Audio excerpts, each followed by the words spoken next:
Okay, so good evening, everybody. It's good to see you here with us on Facebook Live this evening as we continue our class on the Intertestamental Period. A couple of things to say before we get going with the class itself. First of all, need to say this first. We're having a little bit of a thunderstorm right here where we're at, and sometimes at our house we lose power during a thunderstorm. So if that happens tonight, if we lose power, class will be canceled because it usually takes a little while to get power back, and then it takes a little while for the internet to kick back in.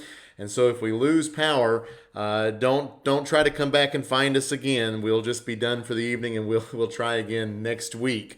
That's the first thing I wanted to say. The second thing I wanted to say is that since we're doing this on Facebook, we have the ability to field questions and comments. So you're at home, you're watching this on Facebook. If you've got some questions or some comments you'd like to make, please go ahead and make those in the comment section underneath the video that you're watching. I've got my iPad open and I'm watching that as well. And so if you have some comments, I'm going to be looking at that frequently, and I'll try to answer those questions that you've got. So don't be afraid to do that. I do enjoy getting some questions. If you ask me a question I don't know the answer to, I'm going to be real honest with you and tell you I don't know.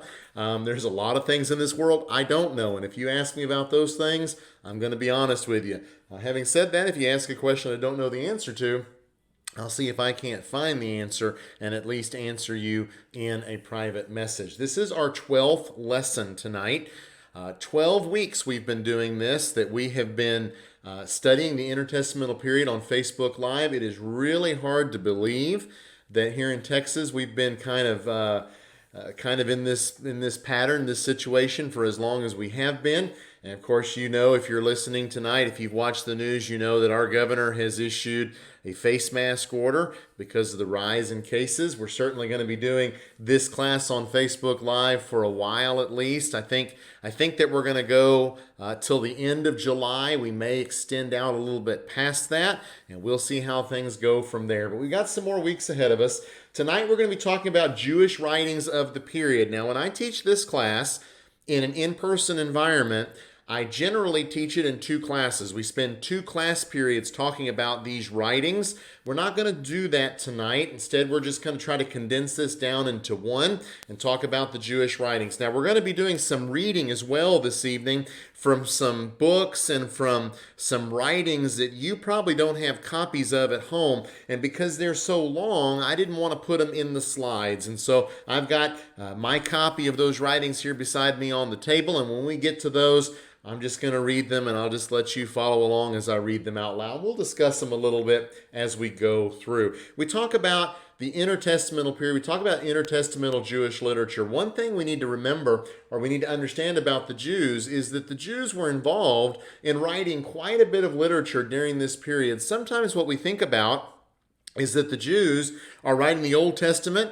That's it. When the Old Testament has been written, there isn't anything else to write. That would be a long way from the truth. The truth of the matter is, Jews were a literate people, and they had a lot of writing that was going on outside of the Old Testament and during the intertestamental period. So there's that period of, let's say, 400 years where there are no prophets. So God is not revealing any inspired word. But even during that period, Jews are busily writing different kinds of literature. And that literature can be broken down basically into three types. There's religious literature. It would be wisdom literature. We're going to look at a little bit of that tonight, plus some additions to canonical books. Now, when I say canonical, what I mean by that is books that are inspired by God. And so we have the books of the Old Testament. There are 39 by our counting in the English Bible. The Jews counted those books a little bit differently. They combined some books, so Ezra and Nehemiah were one book in the Jewish Old Testament.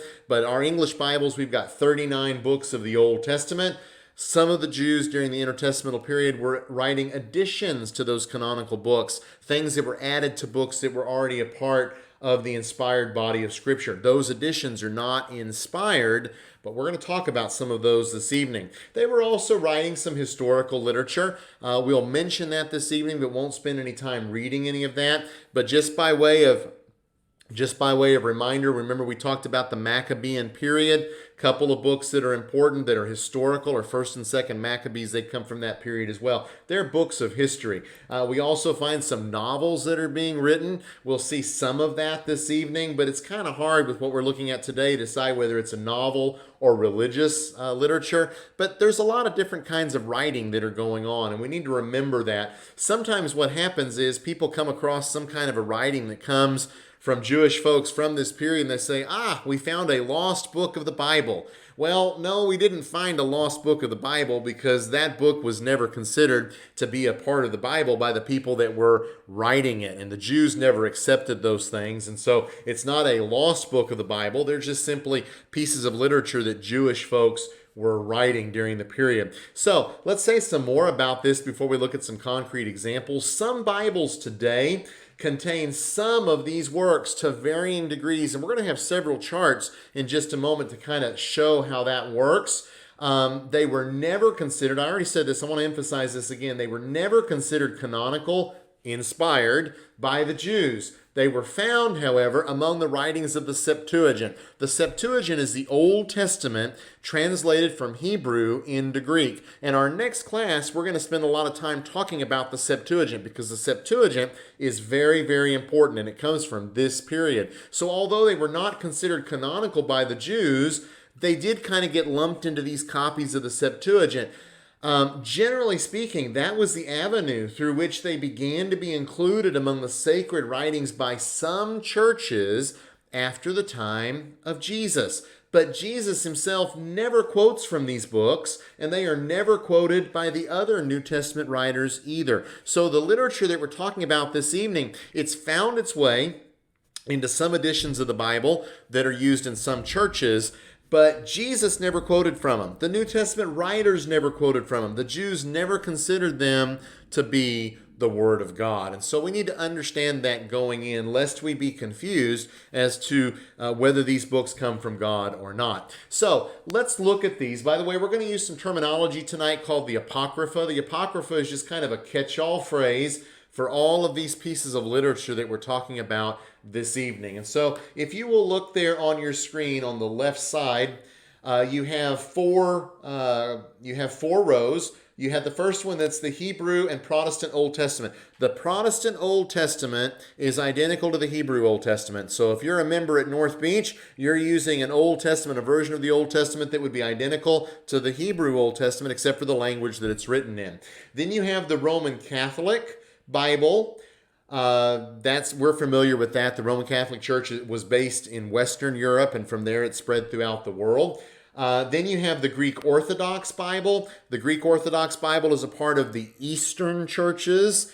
And then you have the Slavonic Bible. The Slavonic Bible is the Bible that's used by the Russian Orthodox churches. So the Greek and Russian Orthodox churches and other churches associated with them, they have some differences in their Bible than we do. Okay, so we're just going to go through this chart and look at these. So for example, we have the book of Tobit. We're going to talk about all of these in just a moment. We have the book of Tobit, not found in the Hebrew, but it's found in the Catholic, the Greek Orthodox, and the Slavonic Bibles. We have the book of Judith, again, not found in the Hebrew Bible, not found in my Bible, but it's found in the Roman Catholic Bible, the Greek Orthodox Bible, and the Slavonic Bible. That's true of every work on that chart. So it's true of Tobit, Judith, the additions to Esther, a book called The Wisdom of Solomon, another book called Ecclesiasticus, which should not be confused with the Old Testament book, Ecclesiastes. Those are two different books.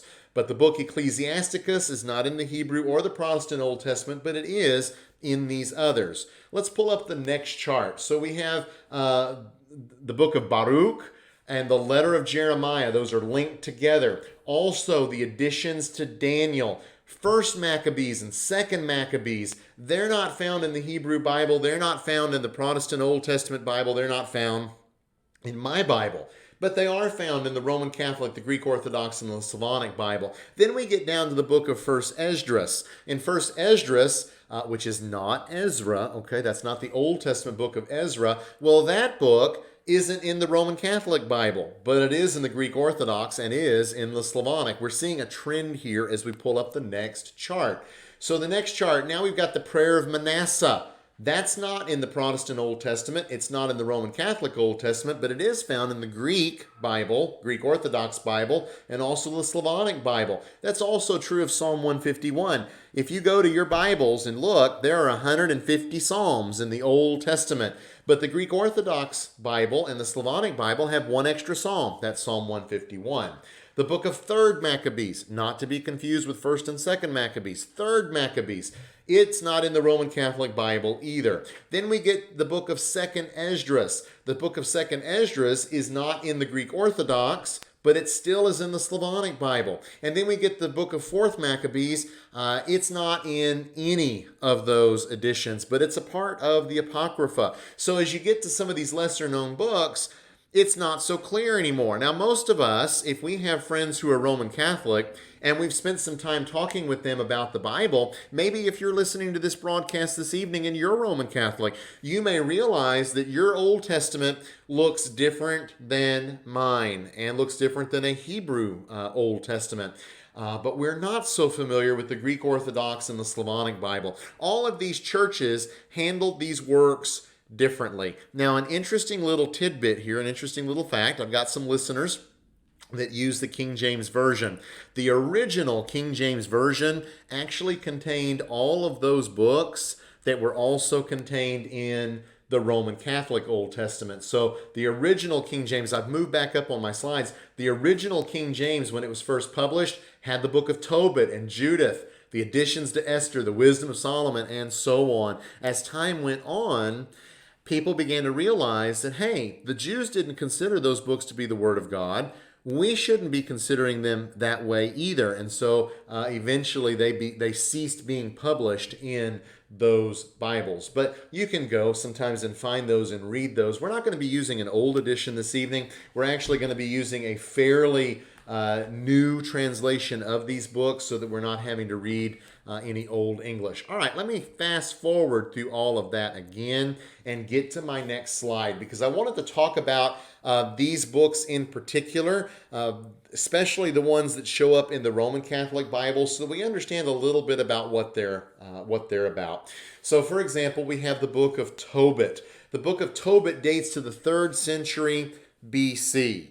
And it was written originally in Aramaic. Okay, Aramaic is a language that's related to Hebrew, but it's not Hebrew. It was spoken in the Persian Empire. It was spoken before that as well. But it became basically the common language of the ancient Near East. And so Aramaic would continue to be spoken in Palestine in New Testament times. So some of Jesus's direct statements that are recorded in the Gospels are actually in Aramaic, not in Greek. So that's the language. Tobit is written originally in Aramaic. It was comprised of 14 chapters, which were set in the Assyrian period. Now that's when they're set. That's not when it was written. The Assyrian period is about 400 years prior to when the book was actually written. The International Standard Bible Encyclopedia, the 1988 edition, says this about the book of Tobit. It says, Tobit is a didactic or moralizing short story, extolling a righteous lifestyle for Jews living in the diaspora. The diaspora there is the dispersion of the Jews. By the Intertestamental Period, Jews are living really in all parts of the ancient Near East. They're also in the Mediterranean, certainly in the Eastern Mediterranean. They'll later spread to the Western Mediterranean. But this is a book that was written to convince Jews living outside of historically Jewish areas that they needed to maintain righteousness. So that's the kind of book that Tobit is. Then we have the book Judith. Judith was written between 165 and 37 BC, so obviously in the intertestamental period. It was originally composed in Hebrew or written in Hebrew. It consists of 16 chapters set in either the Assyrian or the Babylonian periods. It's not really clear looking at the book whether it was in the Assyrian or whether it was in the Babylonian period. In any case, that's the setting. The composition is much later. The composition is 165 to 37. That's within the Greek period and eventually within the period of the independent Jewish kingdom, the Hasmoneans. This particular book describes a heroine named Judith who triumphs over a foreign leader whose name was Holofernes. And again, if you had an edition of the Roman Catholic Bible, you would find the book Judith there and you could read that story. Not inspired, but it's an interesting story nonetheless. The next one that I'd like for us to look at, and here we're going to do some reading, are the additions to Esther, okay? The additions to the book of Esther, the Esther that we know from the Old Testament. These date from between the late 2nd up to the early 1st century BC. So roughly right before the coming of Christ, up till about 150, 200 years before the coming of Christ. They were originally written in Hebrew, Aramaic, and Greek. They are a mixed bag. There are lots of different editions here and lots of versions of them. And so they came across in different languages. There are 107 verses in 6 sections that appear in various points in the Greek text. That's of the Septuagint. The Oxford Annotated Apocrypha, which is the edition I'm reading from tonight, in their introduction to this says that these particular books de-emphasize the establishment of Purim. Purim is the festival of lots that's described in the biblical book of Esther. And so these additions to Esther de-emphasize the establishment of that holiday and express a deep distrust of Gentiles. The book of Esther in the Old Testament is an interesting book. It's an interesting book because there are some difficulties that the book presents. First of all, there's never a mention of God in the book of Esther, not by name. I think God is in the book of Esther, and I think providence is in the book of Esther, but he is never mentioned by name in the book of Esther. Jews had some questions about that. Furthermore, if you think about the story of Esther, here is this Jewish girl who isn't supposed to be intermarrying with people who are pagans. She's put into this beauty contest, and she ends up marrying the Persian king Xerxes. You may remember that from our Intertestamental Period class where we covered that. And so that was a little bit of a conundrum for Jewish folks as well, because if she's a righteous Jew, why in the world would she marry a pagan king? And not a very good king either. And so these additions to Esther are an attempt by later Jews, not inspired, to kind of smooth out some of those difficulties. So this is what I'd like for us to do. I'm going to go to my copy of the Apocrypha, and I'm going to find edition C to the book of Esther. And it's 2 chapters, okay? There's a chapter 13 and a chapter 14. That's where they're plugged into, or supposed to be plugged into, the inspired book of Esther. But I want to read just chapter 14, and I want you to listen to what's written here. Then Queen Esther, seized with deadly anxiety, fled to the Lord. She took off her splendid apparel. After all, she's the queen, right? Put on the garments of distress and mourning, and instead of costly perfumes, she covered her head with ashes and dung, and she utterly humbled her body. Every part that she loved to adorn, she covered with her tangled hair. She prayed to the Lord God of Israel and said, O my Lord, you only are our king. Help me, who am alone and have no helper but you, for my danger is in my hand. Ever since I was born, I have heard in the tribe of my family that you, O Lord, took Israel out of all the nations and our ancestors from among all their forebears for an everlasting inheritance, and that you did for them all that you promised. And now we have sinned before you, and you have handed us over to our enemies, because we glorified their gods. You are righteous, O Lord, and now they are not satisfied that we are in bitter slavery, but they have covenanted with their idols to abolish what your mouth has ordained, and to destroy your inheritance, to stop the mouths of those who praise you, and to quench your altar and the glory of your house. So open the mouths of the nations for the praise of vain idols, and to magnify forever a mortal king. Notice with me, if you will, just in the part that we've read so far, how often Esther mentions the name of God. It's over and over and over. This is an attempt by later Jews to fix what they saw as a problem in the inspired book of Esther, the canonical book of Esther. And so particularly here, she's praying to God. We know from the Old Testament book that she was praying to God, but the prayer is not recorded. Here the prayer is recorded by this Jew who, well, made all of this up. All right, let's look at verse 11. O Lord, do not surrender your scepter to what has no being, and do not let them laugh at our downfall, but turn their plan against them and make an example of him who began this against us. Remember, O Lord, make yourself known in this time of our affliction, and give me courage, O King of the gods and master of all dominion. Put eloquent speech in my mouth before the lion. That's the king, that's her husband, Xerxes. And turn his heart to hate the man who is fighting against us, so that we may be an end of him and those who agree with him. So we remember the story. Haman is plotting against the Jews. He's getting the king to help him with this. Esther's married to the king. Haman doesn't know that she's a Jew. So specifically, Esther here is praying for God to overturn this wicked plan of Haman. Verse 14, but save us by your hand and help me who am alone and have no helper but you, O Lord. You have knowledge of all things, and you know that I hate the splendor of the wicked and abhor the bed of the uncircumcised and of any alien. So, what's he saying? What's she saying here, this Jew that's writing this, putting these words in her mouth?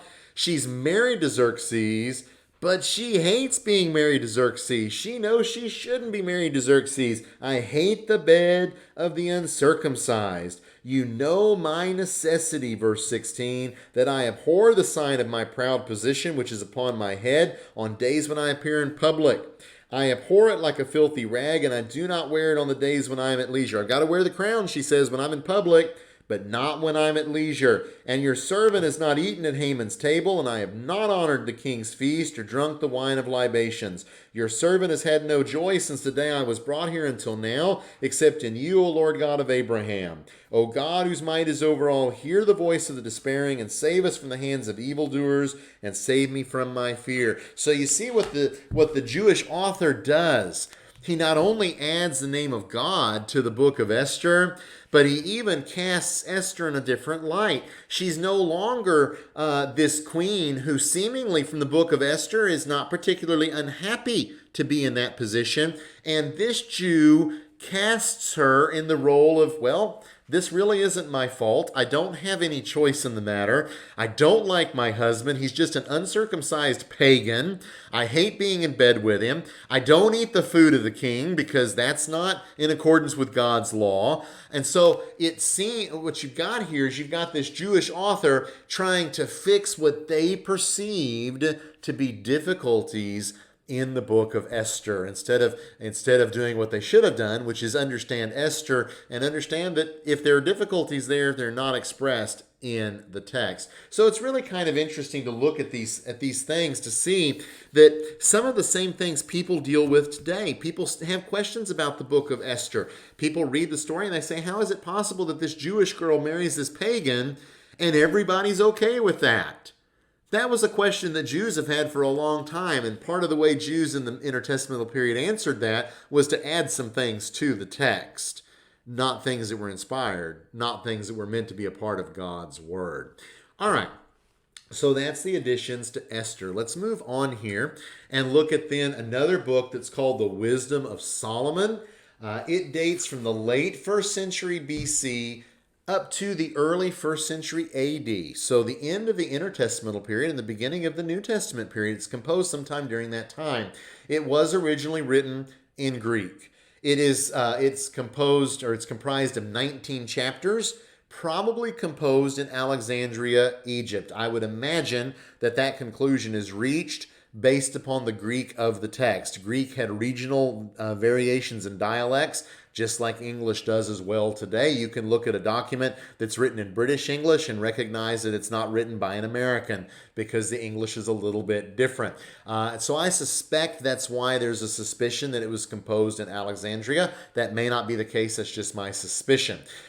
This particular book is a message of encouragement to diaspora Jews those Jews living outside of Palestine, intending to affirm the basis of their faith in the surrounding pagan hostile environment. Jews that lived outside of Palestine were surrounded by pagans, heathens. It was a difficult time and a difficult place to live. And so this book was intended to give them encouragement under those circumstances. Another book from this literature is the book called Ecclesiasticus. Again, not to be confused with Ecclesiastes. This book is also known as the Wisdom of Jesus, son of Sirach. Now, that is not Jesus of Nazareth. That is Jesus who was the son of Sirach. Remember, the name Jesus is the Greek equivalent of the Old Testament name Joshua. And so there were lots of Jews in the first century and prior to the first century that were called Jesus. This is not Jesus of Nazareth, not the Jesus of the New Testament. This particular book consists of 51 chapters composed in Jerusalem and originally in Hebrew. It was very highly respected in rabbinic literature. That's literature written by the rabbis of this period, the Jewish teachers, and is quoted in the Talmud. It stresses themes that are typical of wisdom literature. Now, I would like to read the prologue to this book, and so I'm going to turn my Apocrypha over to that. I am trying to keep an eye on my time. It looks like we're good. So let me read for you the prologue to the book of Ecclesiasticus. This is what is written. Many great teachings have been given to us through the law and the prophets, and the others that followed them. And for these we should praise Israel for instruction and wisdom. Now those who read the scriptures, must not only themselves understand them, but must also, as lovers of learning, be able through the spoken and written word to help the outsiders. So my grandfather Jesus, who has devoted himself especially to the reading of the law and the prophets and the other books of our ancestors, and had acquired considerable proficiency in them, was himself also led to write something pertaining to instruction and wisdom, so that by becoming familiar also with his book, those who love learning might make even greater progress in living according to the law. So the book, the prologue tells us, was written to help Jews abide by the law of Moses. You are invited, therefore, to read it with goodwill and attention, and to be indulgent in cases where, despite our diligent labor in translating, we may seem to have rendered some phrases imperfectly, for what was originally expressed in Hebrew does not have exactly the same sense when translated into another language. Not only this book, but even the law itself, the prophecies, and the rest of the books differ not a little when read in the original. When I came to Egypt in the 38th year of the reign of Aergetes and stayed for some time, I found opportunity for no little instruction. It seemed highly necessary that I should myself devote some diligence and labor to the translation of this book. During that time, I have applied my skill day and night to complete and publish the book for those living abroad who wish to gain learning and are disposed to live according to the law. So the book is originally written sometime before 180 BC. We know that from the information that's given to us. Written in Hebrew. This individual that writes the prologue is the one who's translating it. He's translating it into Greek. Greek would have been the language that Jews outside of Palestine would have had a much easier time understanding, because Hebrew was not widely spoken during this time period outside of Palestine. Again, stresses some things that are typical of wisdom literature, and I could read parts of this. Let me just grab part of this and read it out loud to you. So, verse 1 of the first chapter, all wisdom is from the Lord, and with him it remains forever. Now, if I read that verse to you and didn't tell you where I was reading it from, and you had to guess, I suspect many of you would guess and say, well, that's from the book of Ecclesiastes, or that's from the book of Proverbs. And that would be a really good guess, because those books are wisdom literature as well. And so the book of Ecclesiasticus really is firmly put in that genre of wisdom literature. All right, let's look at our next example this evening, and that is the book of Baruch, or the letter of Jeremiah. There are two pieces to that, composed sometime between 200 BC and 100 AD. Composed in Hebrew and in Greek, or Hebrew or Greek, I might say. Parts of it in Hebrew, parts of it in Greek. It is 6 chapters long.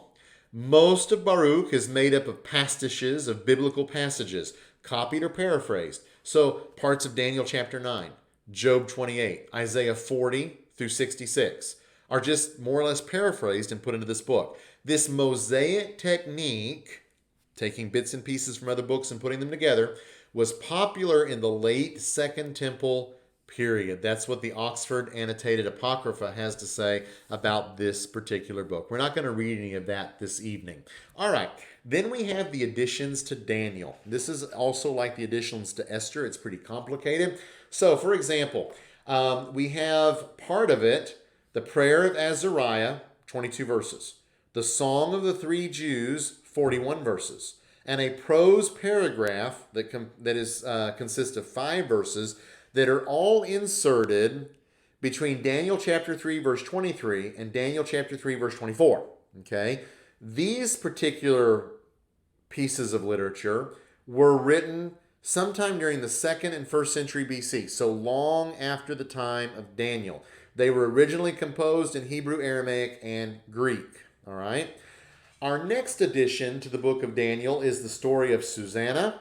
It is comprised of 63 verses. It's a short story, okay? It's a short story that's going to involve Daniel, but it's 63 verses composed sometime during the Persian period. So it would have been closer to the time of Daniel, but still not realistically during the time of Daniel.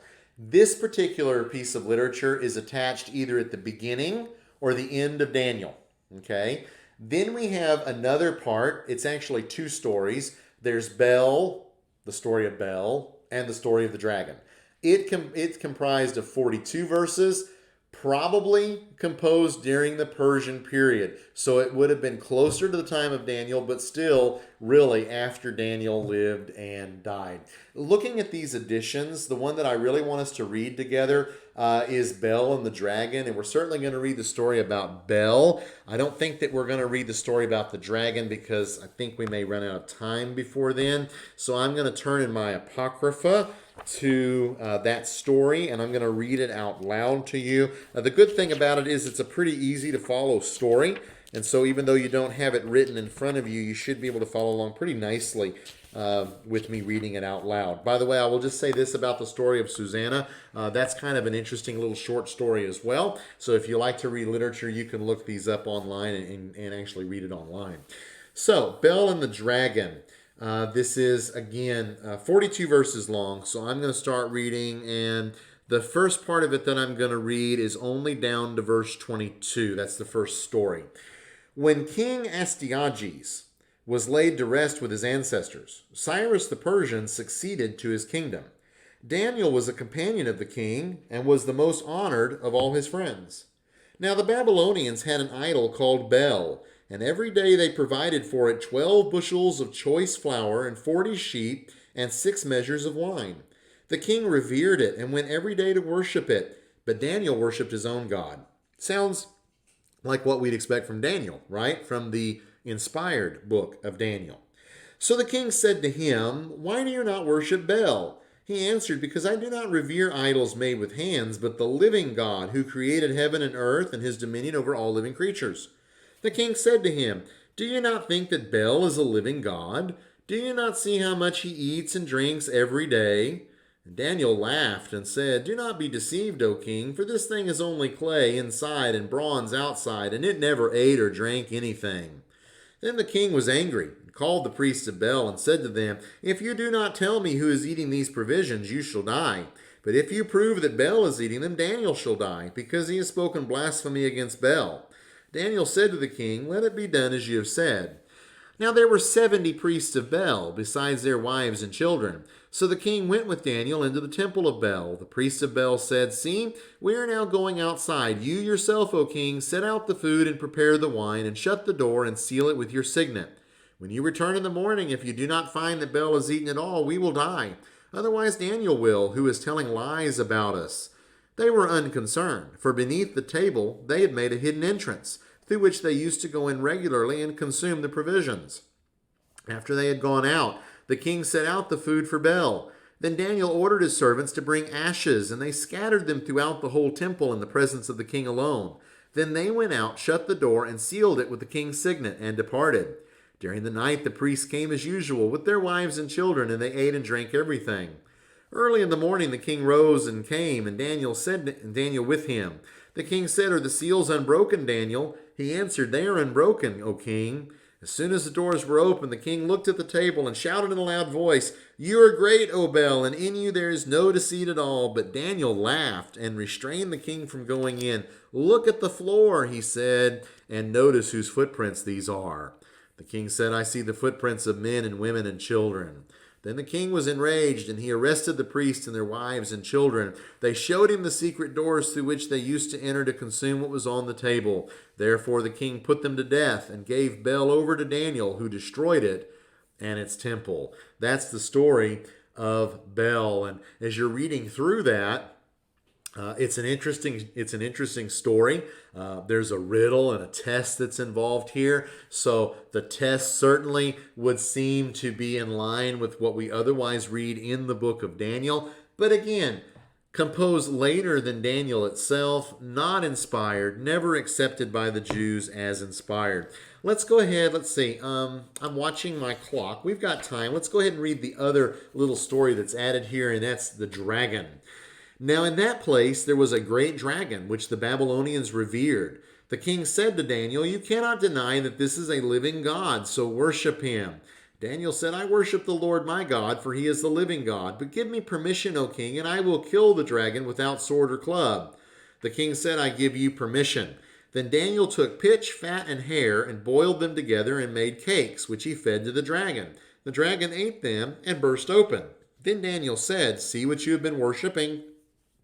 When the Babylonians heard about it, they were very indignant and conspired against the king, saying, "The king has become a Jew. He has destroyed Bel and killed the dragon and slaughtered the priests." Going to the king, they said, "Hand Daniel over to us, or else we will kill you and your household." The king saw that they were pressing him hard, and under compulsion he handed Daniel over to them. They threw Daniel into the lion's den, and he was there for 6 days. There were 7 lions in the den, and every day they had been given 2 human bodies and 2 sheep, but now they were given nothing, so that they would devour Daniel. Now the prophet Habakkuk was in Judea. He had made a stew and had broken bread into a bowl, and was going into the field to take it to the reapers. But the angel of the Lord said to Habakkuk, "Take the food that you have to Babylon, to Daniel in the lion's den." Habakkuk said, "Sir, I have never seen Babylon, and I know nothing about the den." Then the angel of the Lord took him by the crown of his head and carried him by his hair. With the speed of the wind he set him down in Babylon right over the den. Then Habakkuk shouted, "Daniel, Daniel, take the food that God has sent you." Daniel said, "You have remembered me, O God, and have not forsaken those who love you." So Daniel got up and ate, and the angel of God immediately returned Habakkuk to his own place. On the 7th day the king came to mourn for Daniel. When he came to the den, he looked in, and there sat Daniel. The king shouted with a loud voice, "You are great, O Lord, the God of Daniel, and there is no other besides you."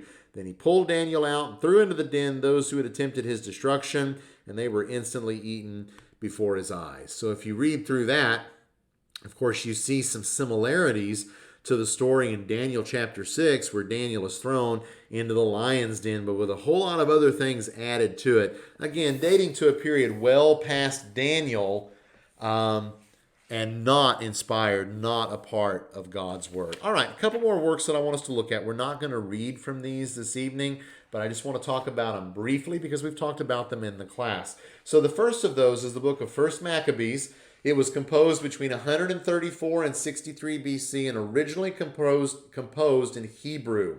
It's 16 chapters long and it's historical narrative. The Oxford Annotated Apocrypha says this: "Scholars consider it the most reliable historical resource for the study of the Maccabean revolt. The author used both Jerusalem archives and Seleucid annals as sources." When I was at the University of Dallas, I wrote a paper on the Maccabean revolt for one of my classes, and I used as primary source material the book of 1 Maccabees. And so I was quoting from the book of Maccabees in writing that paper. My professor had no problem with that at all. He understood that this is primary source material for the period. As a matter of fact, for us today, it is the primary source material for the period because it was written by someone who lived during the period and they recorded these events. They used Jerusalem archives as well, Seleucid historical sources as well in composing that. Gives us a very good picture of what's going on in Palestine during that period, during the period of the Maccabean revolt and the years that followed. The second book of Maccabees is similar to it. It's composed from 124 to 63 BC. It, however, was composed in Greek.